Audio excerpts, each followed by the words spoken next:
Sahana Vavatu, Sahano Bhunaktu, Sahaviryan Karavavahai, Tejasvinavadhitamastu ma vidvishavahai. Om Shanti Shanti Shanti.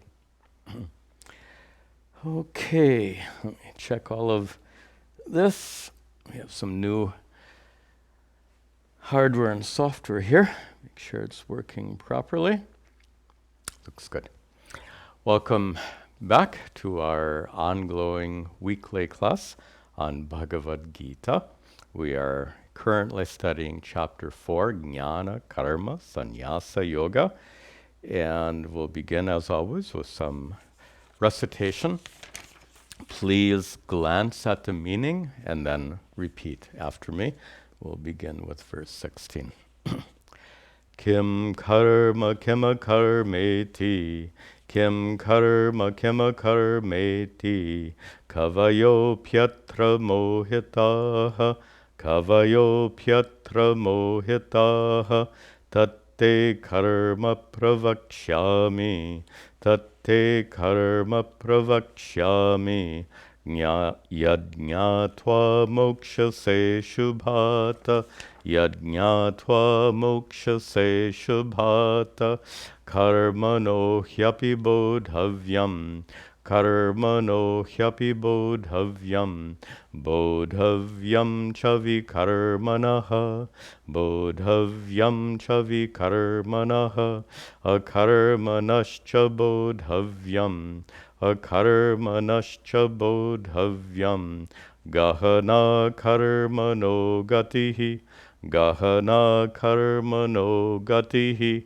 karmanya karmaya pashyet, karmanya karmaya pashyet, akarmani cha karmayaha, akarmani cha karmayaha, sabuddhiman manushyeshu, sabuddhiman manushyeshu, sayukta kritsna karma krita, sayukta kritsna karma krita, yasya sarve samarambhaha, yasya sarve samarambhaha, kama sankalpa varjitaha, kama sankalpa varjitaha, jnanagnidagdha karmanam, jnanagnidagdha karmanam, tamahuh panditam buddhaha, tamahuh panditam buddhaha, tyaktva karma phala sangam, tyaktva karma phala sangam, nityatripto nirashrayaha, nityatripto nirashrayaha, karmanyabhipravrittopi, karmanyabhipravrittopi, naiva kinchit karoti saha, naiva kinchit karoti saha, nirashiryata chittatma, nirashiryata chittatma, tyakta sarva parigraha, tyakta sarva parigraha, shariram kevalam karma, shariram kevalam karma, kurvannapnoti kilbisham, kurvannapnoti kilbisham, yadritchalabha santushto, yadritchalabha santushto, dvandvatito vimatsaraha, dvandvatito vimatsaraha, samah siddhava siddhau cha, samah siddhava siddhau cha, kritvapi nani badhyate, kritvapi nani badhyate. Very good. Let's return to where we left off. We'll start today with verse 18. We finished verse 17 in the prior class. Okay. And in the prior class, we saw Arjuna's question about what is this karma all about? The prior verse, or 2 verses back, Kim karma, what is karma? Kim akarma, what is inaction? Actually, this is not Arjuna's question, but Sri Krishna's putting a question into Arjuna's mouth. As I discussed in the last class, it would appear that Sri Krishna, looking at Arjuna, saw that Arjuna was totally confused. You can usually make out on the look of the face.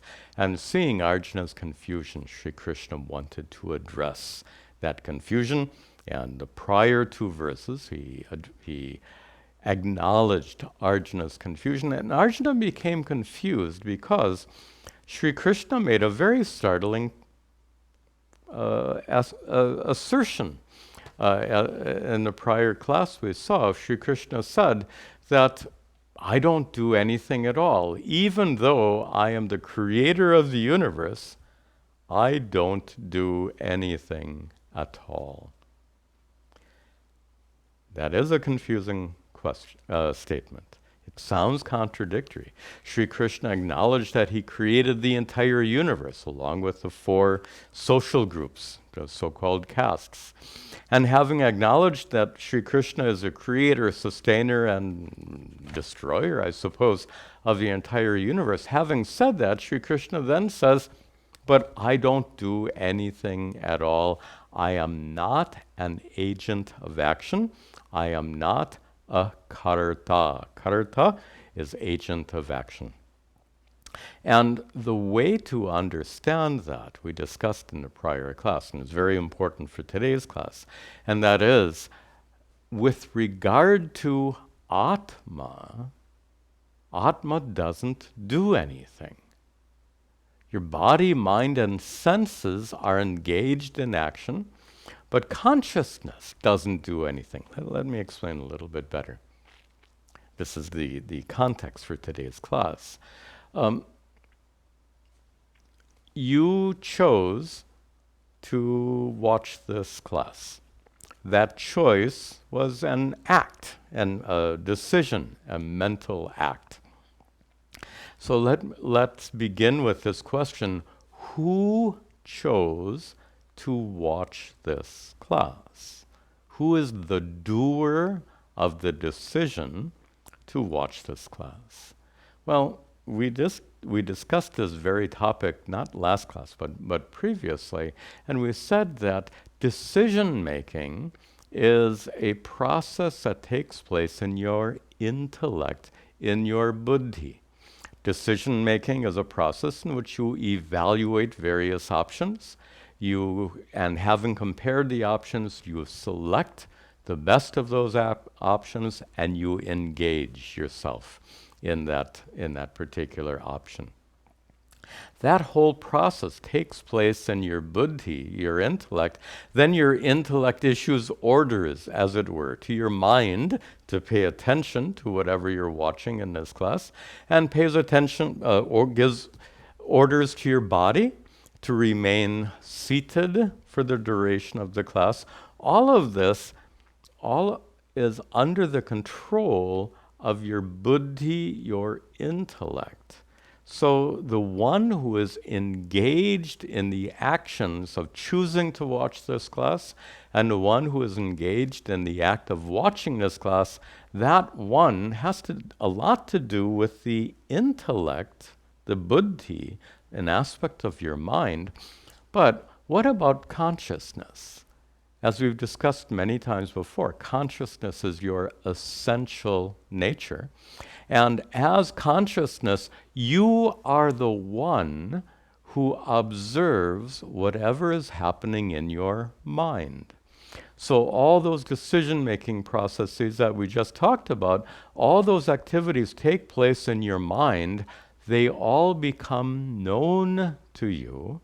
All those mental activities are observed by you because you are a conscious observer. Conscious observer, in Sanskrit, sakshi. Also, we say awareful witness. Your essential nature as consciousness, pure consciousness, is the awareful observer of whatever takes place in your mind. So this whole decision-making process takes place in your mind, and you are the awareful observer of that decision-making process. For this reason, you, in your fundamental nature as consciousness, you did not choose to watch this class. The decision-making took place in your intellect. Atma, consciousness, doesn't choose. Atma, consciousness, doesn't do anything at all. And Sri Krishna is going to talk much more extensively about this truth. That is the basis for Sri Krishna's assertion that he doesn't do anything with regard to Satchidatma, the unborn, uncreated, conscious self, the self that is the truth of Sri Krishna. With regard to Atma, Sri Krishna can truly say, I don't do anything at all. You can also say, when you understand these teachings, you can say, I don't do anything at all. That activity, that decision-making process took place here in the buddhi, in the intellect. Now, before we begin today's class, there was a question about how this teaching could be distorted and used as an excuse to not take responsibility for your actions, in particular for bad actions, harmful actions, adharmic actions. Could this particular teaching be an excuse to cover up for bad actions? Suppose I hurt someone, and the person says to me, why did you hurt me? My response is, oh, I didn't hurt you. I didn't do anything at all. That would be a massive misapplication of these teachings. Also, not possible. And here's why it's not possible. To know that you don't do anything at all, to know that you are pure consciousness, the awareful observer of your mind's activities, the one who is not engaged in activity at all, to know that is to be enlightened. So it's an enlightened person that says, I don't do anything at all. And further, that enlightened person, for reasons we discussed before, is free from raga and dvesha. Raga, the compulsion to chase after what you want. Dvesha, the compulsion to run away from what you don't want. And we had a discussion quite a while ago that all adharmic actions, all harmful actions, are driven by raga dvesha. If you are free from raga dvesha, if you are completely content, just imagine, if you're completely content, what could possibly drive you to commit a sinful deed, an adharmic deed? The idea that is here is that hurtful actions, adharmic actions, are driven by that compulsivity of raga dvesha. An enlightened person is free from raga dvesha. Therefore, not engaged, not compelled to commit these adharmic actions. For this reason, when someone says, I don't do anything at all, that can never be used as an excuse, because that need not be used as an excuse, because that enlightened person who says, I don't do anything at all, that enlightened person is also completely free from raga dvesha, therefore freed from compulsion to do any adharmic action.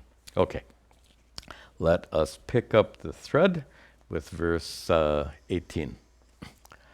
Karmanya karmaya pashyet, karmanya karmaya pashyet, akarmani cha karmayaha, akarmani cha karmayaha, sabuddhiman manushyeshu, sabuddhiman manushyeshu, sayukta Sayukta kritsna karma krita. Sayukta kritsna karma krita. These verses are talking about that enlightened person. The enlightened person who knows, I am that sakshi, that awareful witness that reveals the activities of the mind without being engaged in action, without being directly engaged in action. The enlightened person who says, I don't do anything at all. Look at the third line. At the end, Manushyeshu, amongst all people, Saha, that enlightened person is buddhiman, wise. That person is wise, that person is enlightened. Who is wise or enlightened? Back to the top. Yaha pashyet, one who can see, one who understands karmani akarma. One who understands akarma, the absence of karma, karmani, in the performance of action. The one who can see akarma in action, karmani, in the process of action, while engaged in action, one who recognizes inaction. We're talking about the enlightened person who, while engaged in an activity, the enlightened person knows that consciousness doesn't do anything at all. Right now, the act of teaching is going on. My body is engaged, my hand gestures, my mouth is engaged, my faculty of voice is engaged. Certainly all my mental faculties are engaged. What about my consciousness? Consciousness illumines or reveals all these activities. That consciousness is unchanging. That consciousness is unengaged. That consciousness is untainted by all these activities. So yaha pashyet, one who recognizes that consciousness is utterly actionless while actions are being performed. That person is wise. On the other hand, in the second line, akarmani cha karma yaha, one who sees, first one was one who sees inaction during the performance of action, and the second one is one who sees the opposite, one who sees karma, action, akarmani, in the absence of action. One who sees action in the absence of action? We're talking about, actually this is a direct reference to Arjuna's desire not to fight on the battlefield. For Arjuna to choose not to fight on the battlefield, not fighting is the absence of action, but that absence of action is a result of a decision. That decision is an action. This is very subtle, but this is what Sri Krishna is teaching here. The saha buddhiman, that person is wise, that person is enlightened, the one who sees action in the absence of action. So absence of action would be like Arjuna choosing not to fulfill his duty by fighting on the battlefield. One who sees that inaction is running away from one's duties, and that is a result of an act of choice. Arjuna's act of choice to run away from his duties. So the wise one is one who knows these two things. One is that in the performance of action, the body, mind, and senses are engaged in those activities. Consciousness, your true self, Atma, is not engaged in those activities. That's one thing. Second thing is in ceasing to perform your duties, that's not inaction, that's avoidance of responsibility. And there's a choice involved in avoiding that responsibility. So one who recognizes these two truths, saha buddhiman, that person is wise, that person is enlightened. And in the last line, saha yuktaha, that person is, yukta has many meanings. That person is a meditator, yuktaha. That person is mature, is a very good meaning for that yuktaha. That person is mature, and that person is kritsna karma krit. Literally means karma krit, one who has done karma, kritsna, all.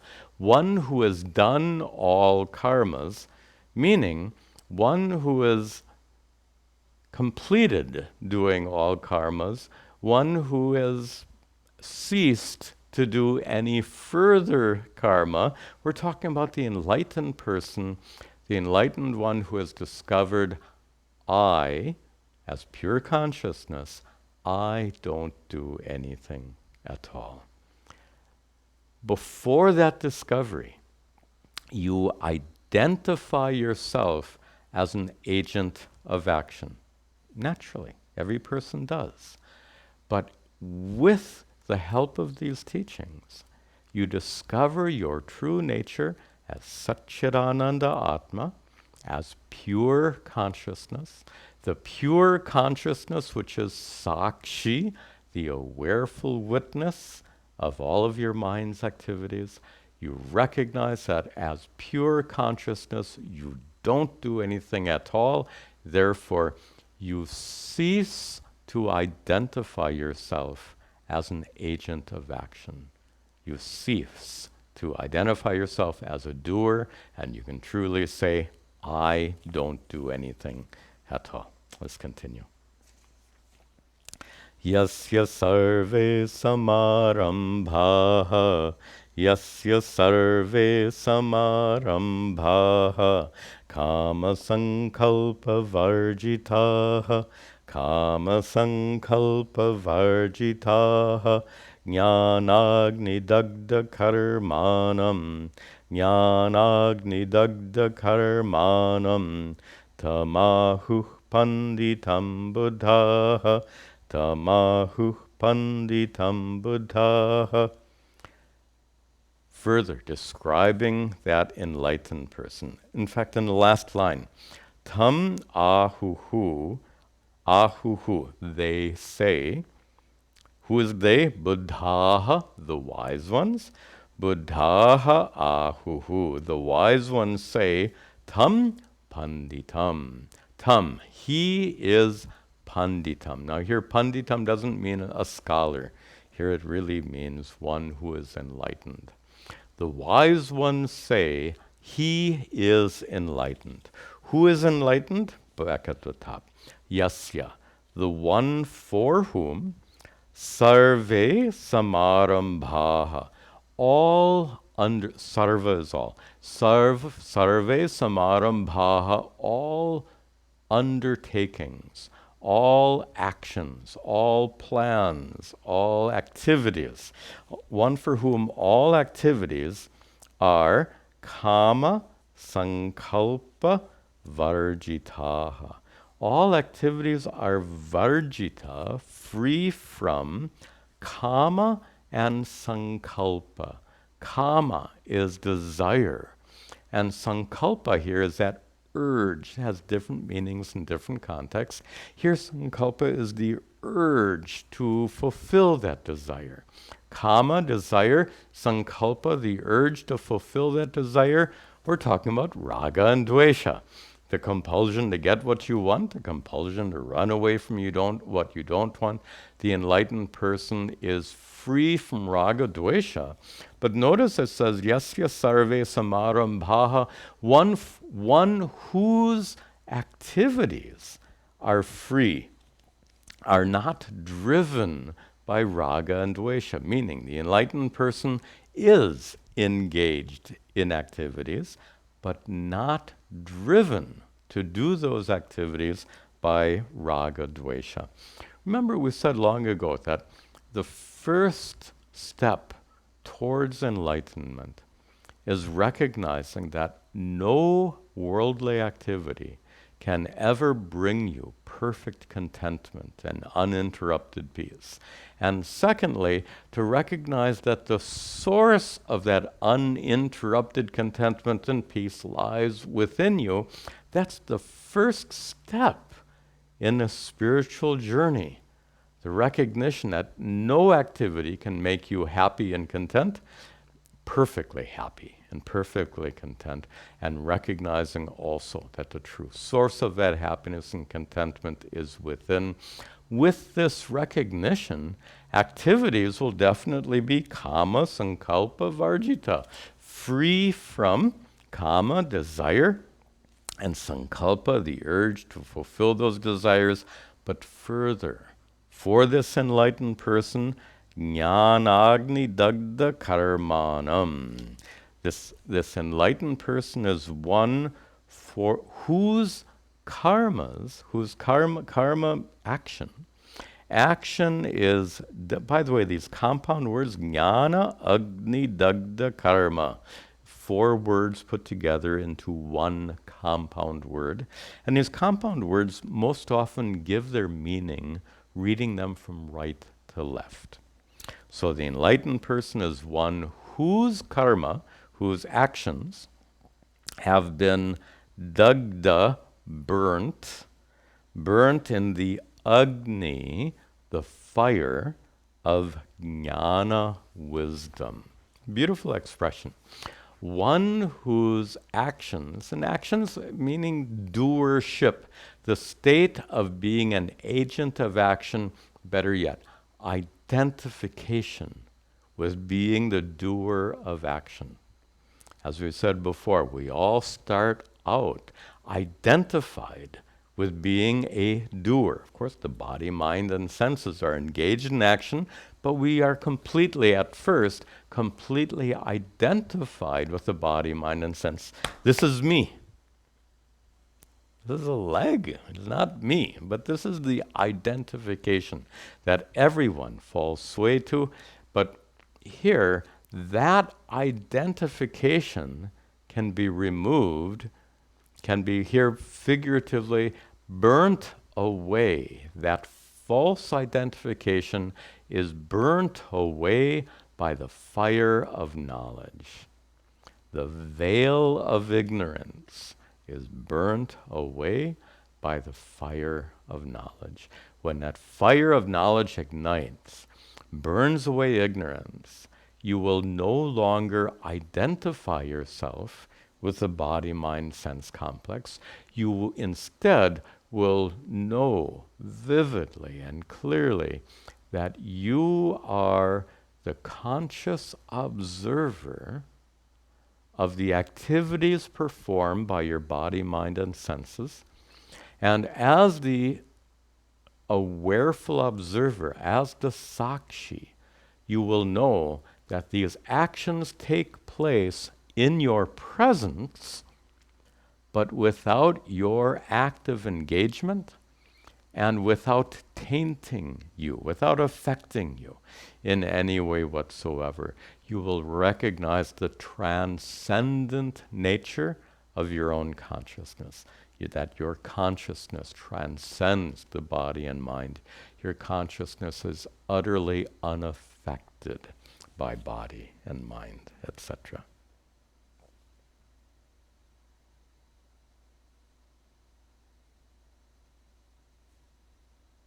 Okay, then. Tyaktva karma phala sangam, tyaktva karma phala sangam, nitya tripto nirashrayah, nitya tripto nirashrayah, karmanya vipravrittopi, karmanya vipravrittopi, naiva kinchit karoti saha, naiva kinchit karoti saha. Tyaktva, becoming free from Karma phala asangam. Again, the compound from right to left. Becoming Ch.4, becoming free from asangam, attachment. Attachment to the phala, the fruits of your karma, of your deeds. Generally, we are driven to by the raga and dvesha. We are compelled to get what we think is necessary for our well-being. We are compelled to avoid that which we think is harmful to our well-being. That is phala asangam. Asakti is the word that's related here. Asakti means attachment. And remember, we always define attachment as emotional dependence. We are generally emotionally dependent, meaning our contentment depends on getting what we want. Our contentment depends on avoiding what we don't want. Of course, in life, can you control the entire universe to ensure that you always get what you want and you always avoid what you don't want? It's impossible, which means if your contentment depends on getting what you want and avoiding what you don't want, what kind of contentment will you get? You will be deprived of contentment by that dependence. In fact, that's also said in the next line, nirashrayaha, in the second line. Ashraya here means dependence. Literally, it means basis, but means that upon which you stand, that upon which you sit, but means that which supports you. And there we go, that which supports you. So nirashrayaha, free from needing to be supported, free from needing to be propped up. Simply put, free from dependence, free from emotional dependence, and therefore nitya triptaha. Beautiful expression. Nitya, eternally, tripta, fulfilled and content. One who depends on external things for his or her contentment, that dependence will rob you of contentment. But one who has no dependence on external situations, that person's contentment can never be robbed away. That person is nitya tripta, eternally content, always content. Karmani abhipravrittaha api, even though abhipravrittaha, even when that person is engaged, abhipravrittaha, even when that person is engaged karmani, in action. So notice here, contentment doesn't depend on withdrawal from action. We often make that assumption, especially people like many of you have really busy, demanding lives. And there are so many demands on you at work, at home, in social contexts, so many demands on your time and energy. It's easy to conclude that when you can withdraw for a period of time from all those demands, withdraw from your work activities, withdraw from home activities, withdraw from social activities, when you can take a holiday, a vacation, and withdraw from all those activities, then and then alone can you truly be content. This is a common and wrong assumption. Contentment doesn't depend on withdrawal from activities. That's exactly what Sri Krishna says here. Karmani abhipravrittaha api. Even when that person is engaged in action, that person is eternally content. Notice what we just said. Contentment depends not on withdrawal from action. Contentment depends on what? Absence of raga dvesha. Absence of raga dvesha depends on what? Having that veil of ignorance burnt away, discovering your true nature to be absolutely full and complete and utterly unaffected by all worldly troubles. This is what makes you eternally content. Very important. Don't assume that in order to be content, in order to enjoy peace, don't assume you have to withdraw from all these activities. When I lived in Rishikesh, I saw so many people, sannyasis, monks, who had withdrawn from all their worldly responsibilities, and they still weren't content. It's so obvious. Withdrawal from activities doesn't in itself make you content. What makes you content is the spiritual wisdom that we're seeing here in this Bhagavad Gita. So, karmani abhipravrittaha api, even while engaged in these activities, naiva na eva kinchit karoti saha he, that enlightened person, na karoti, does not do kinchit, anything at all. That enlightened person doesn't do anything at all of reference to Atma, consciousness.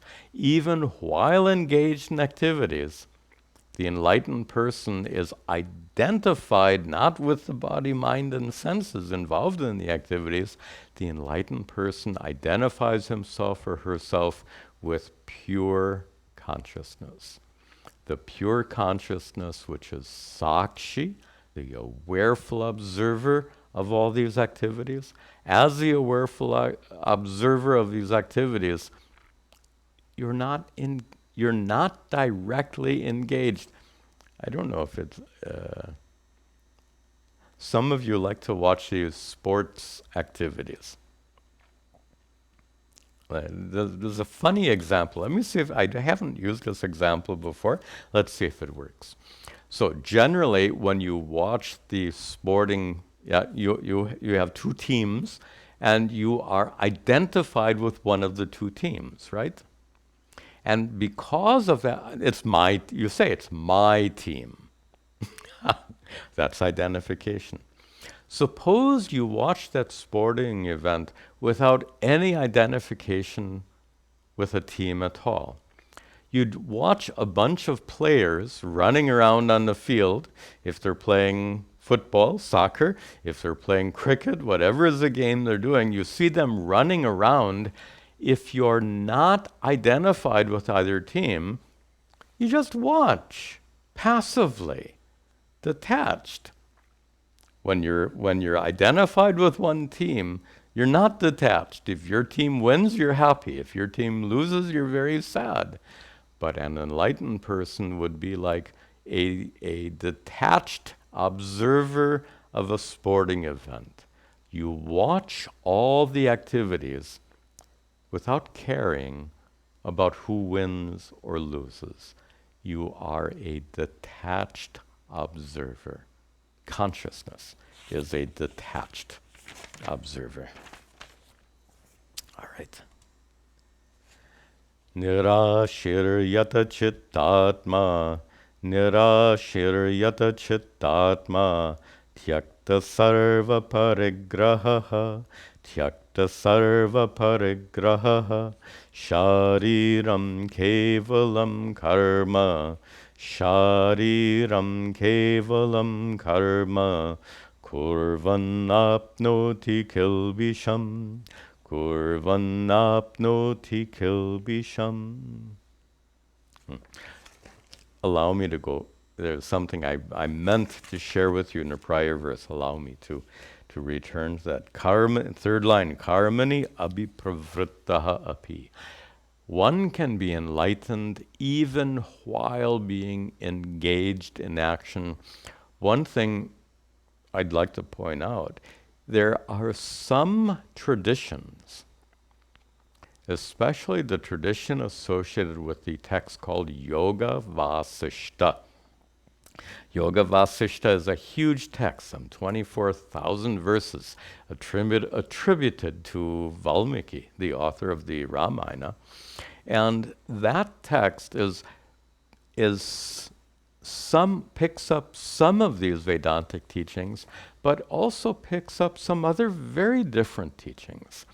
And very often, that particular text, Yoga Vasishta, presents the enlightened person as one who is deeply absorbed in meditation. Because when you're deeply absorbed in meditation, you fully and completely appreciate the fullness and vastness and perfection of your true self. Without doubt, it's true. When you are absorbed in meditation, you appreciate the fullness and vastness of your true self. But the Yoga Vasishta suggests that you only can appreciate the fullness and vastness of yourself when you are absorbed in meditation. And for the sake of being absorbed in meditation, therefore, you should withdraw from all worldly activities. There are many teachers and some traditions that teach that you should withdraw from all worldly activities for the sake of absorbing yourself in meditation to appreciate the fullness and completeness.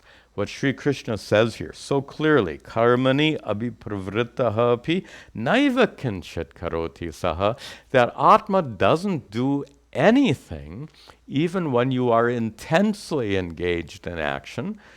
Right now I'm intensely engaged in teaching, and consciousness is perfectly silent, perfectly still.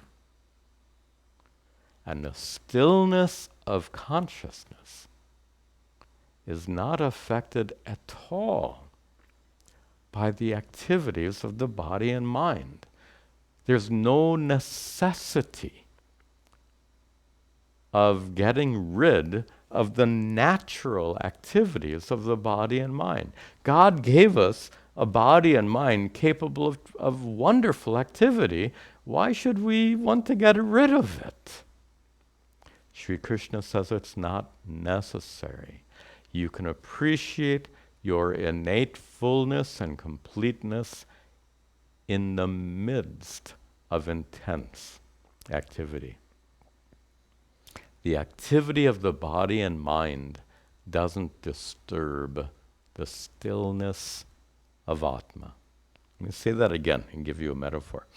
The intense activity of the body and mind cannot disturb the stillness of Atma. And here's a metaphor. Suppose in the sea, there's a raging storm, and there are huge waves rising and falling, and the wind is blowing, and rain is coming down, and it's just a violent sea. Suppose you were in that sea, and you go down into the sea, maybe just 10 feet. 10 feet below the surface, still, undisturbed, quiet. On the surface of the sea, it's a catastrophe, mighty storm. But just below the surface, there's perfect stillness.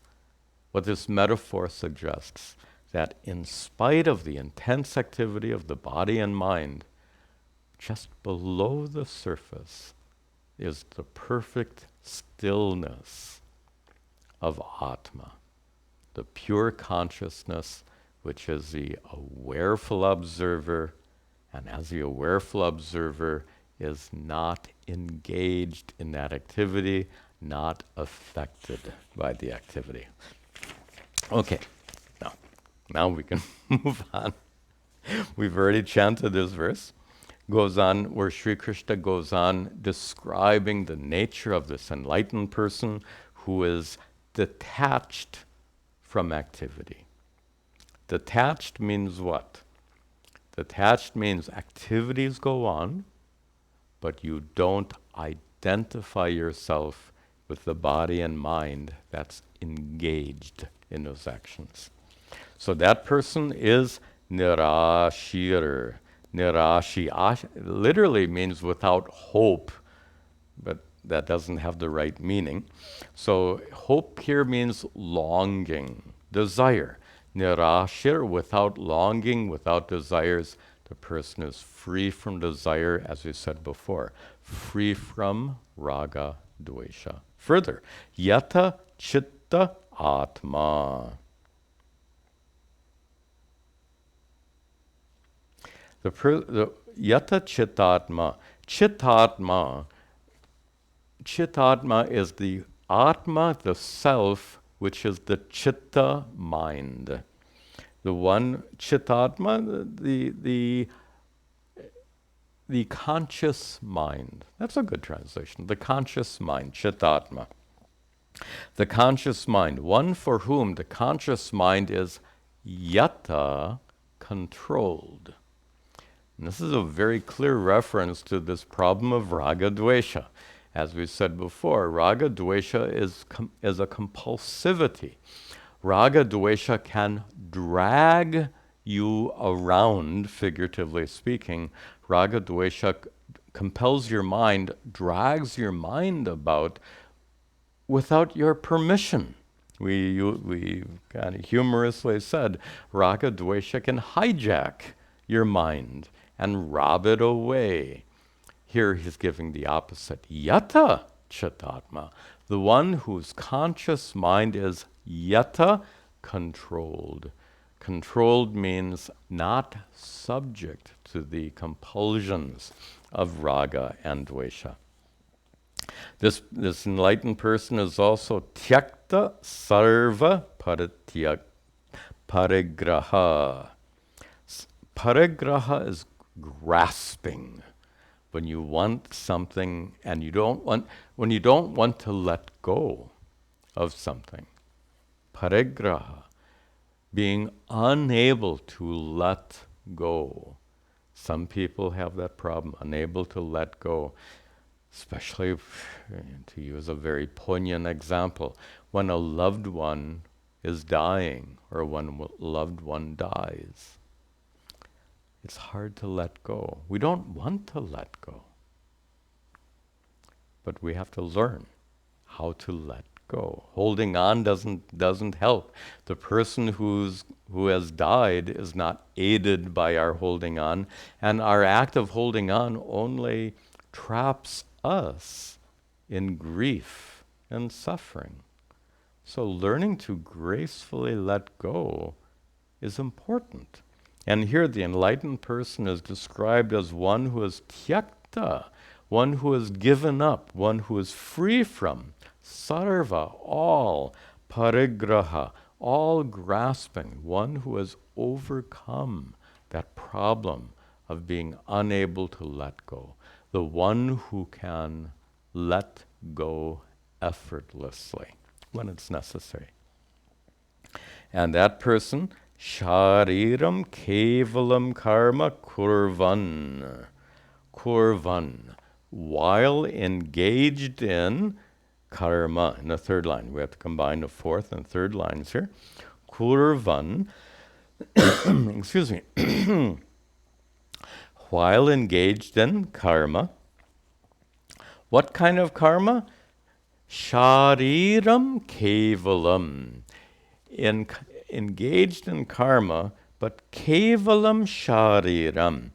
Only in actions which are kevalam, only actions which are shariram. Shariram means, sharira, means body. Shariram means for the sake of the body. So one who is engaged in actions only for the sake of maintaining the body. And here this may need some explanation. What is it that motivates action in life, as we said before, is generally raga and dvesha. So in the absence of raga and dvesha, what is it that motivates the behavior of an enlightened person? An unenlightened person is motivated by raga dvesha. Fine. What is it that motivates the behavior of an enlightened person? Let's reflect on this. First of all, he speaks of shariram karma, actions for the sake of the body. An enlightened person who is hungry will eat. An enlightened person who is thirsty will drink. Those are actions. An enlightened person who is tired will go to bed. So in a most obvious sense, the behavior of an enlightened person is driven by what is natural. And what is natural to the body. Now we have to take this a step further. This body is the product of your prarabdha karma, the karmas with which you're born. And therefore, taking care of this body is a matter of karma. So you are, by taking care of this body, you are fulfilling the karmas with which you were born. We were all born with certain karmas, and by taking care of this body, those karmas get fulfilled. So, in this way, an enlightened person is one who lives out life by fulfilling the karmas with which you're born. Now, we want to extend this a little bit more, because the karmas with which you're born aren't limited to only taking care of your body. The karmas with which we're born are very complex, and the karmas with which we're born can be fructified in many, many ways. What I'm leading up to is that one way that past karmas fructify is through activities like helping others. Consider this. In past lives, we were all blessed by so many other people. People helped us. Even in this life, your parents and others, we receive so many blessings from others in this life and in past lives. So therefore, since we have been the recipient of other people's blessings, of other people's help and care and love, it stands to reason that we would be born with karmas, which are prarabdha karmas, the karmas with which we're born, karmas which are fructified when we help others, when we care for others, when we serve others. This particular understanding is used to explain why enlightened people are generally engaged in helping others. Notice that enlightened people are not necessarily those who just sit and, as we said before, absorbed in meditation, appreciating the fullness of oneself. And on the other hand, an enlightened person is one who is available to help others. That's a nice way of putting it. Available to help others. The nicest way to explain that is, I remember an occasion when my guru, Puja Swami Tadatmananda, was asked, Swamiji, why do you teach? And he spent decades traveling the world, teaching and teaching and teaching every day. He would be engaged and teach a lot. It was very demanding, and he was up to it. He was just so deeply engaged in the act of teaching. And he was asked, Swamiji, why do you teach? Why do you teach so much? Why don't you just relax or take a vacation? Why do you teach? And his answer was very short and to the point. He said, I teach because you ask me to. I teach because you ask. You ask him to teach. Why should he not teach? There's no raga dvesha involved in teaching, so there's no aversion to teaching, even though it's very demanding. Nor is there any raga to teach, any drive to teach. If you don't ask him to teach, in fact, he went on to say, if you don't ask me to teach, I'll just go sit in Rishikesh in my ashram and sit there quietly. So there's no raga to teach, nor is there any dvesha to avoid teaching. So why does an enlightened person like Puja Swami Tadatmananda teach? And the answer is because you ask. So driven not by raga and dvesha, driven by nature. Like the body is, when the body is hungry, eat. When the body is tired, sleep. And when somebody asks you to teach, teach. This is all natural. And that's what Sri Krishna is saying here. I'm just making it a little bit broader. It's not shariram kevalam karma. It's not merely the karma for taking care of the body, but we just say natural activities. So kurvan api. You have to, in the last line, you have to break apart these words. Kurvan na apnoti kilbishan. Kurvan, even while engaged in natural activities, eating when you're hungry, sleeping when you're tired, teaching when you're asked to teach. Kurvan, even while engaged in these activities, na apnoti, breaking the words apart, na apnoti kilbisham, one incurs no sin. Kilbisham means sin. One incurs no sin because, we've mentioned this briefly before, harmful activity is driven by raga dvesha. This is really an important point.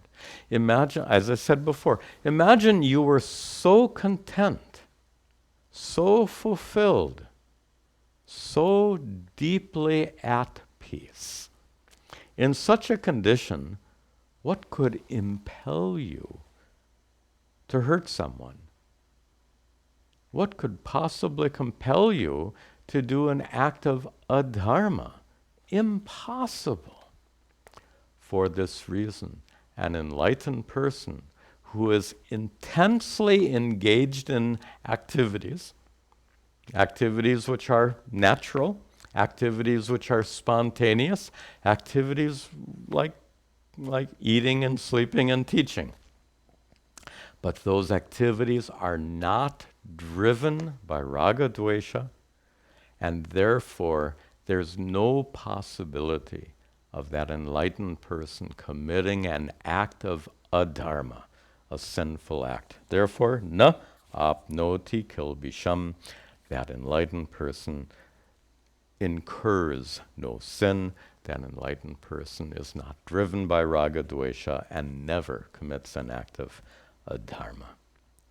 This topic continues. We'll see more next week. Om sarve bhavantu sukhinah, sarve santu niramayaha, sarve bhadrani pashyantu, ma kaschid dukkha bhag bhaveta, asato ma satgamaya, tamaso ma jyotirgamaya, mrityorma hamratangamaya. Om shanti shanti shanti. Om Tat Sat.